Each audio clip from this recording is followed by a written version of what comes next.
Want to try macOS 27 without putting your current Mac at risk?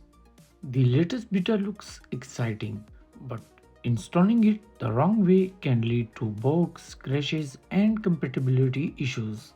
So, in this video, I will show you the safest way to test macOS 27 without affecting your current macOS installation.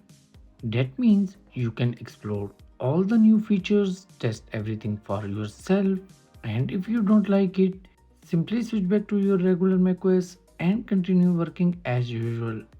Hello friends and welcome back to MZ Learning.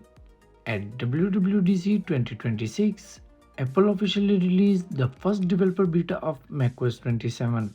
And if you are excited to try it as much as I am, there is one thing you should know.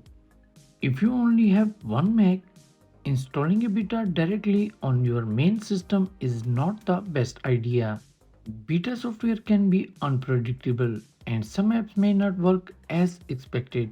So, in this video, we will install macOS 27 alongside your current macOS installation, giving you the best of both worlds, access to the latest features, and the stability of your existing system.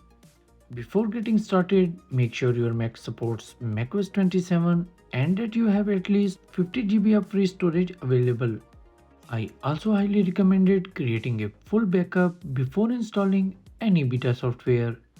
When you're ready, start with step number 1. Open Disk Utility, click View and select Show All Devices.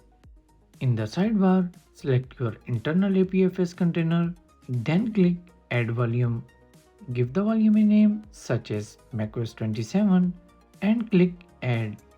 The new volume will be created immediately and ready for installation. Next, download the macOS 27 installer. I have already covered all available download methods in a separate video. Link is in the video description below. Once the installer is ready, launch it and click Continue.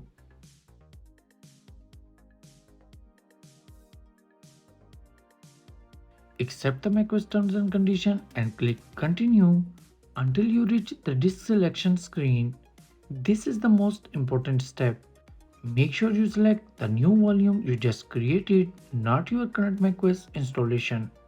After selecting the correct volume, click Continue and start the installation.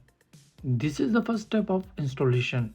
After that, your Mac will restart automatically and continue installing macOS 27. The process usually takes around 20 to 40 minutes depending on your Mac. During installation, your Mac may restart multiple times. This is completely normal.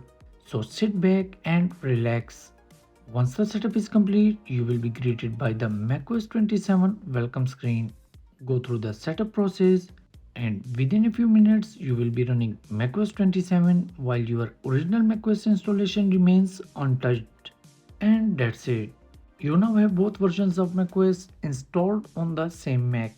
Whenever you want to switch between them, simply choose the operating system you want during startup. In upcoming videos, we will explore the best new macOS 27 features, hidden settings, and useful tips you should know. If you found this video helpful, please don't forget to like, share, and subscribe. Thanks for watching, and I will see you in the next one. Peace.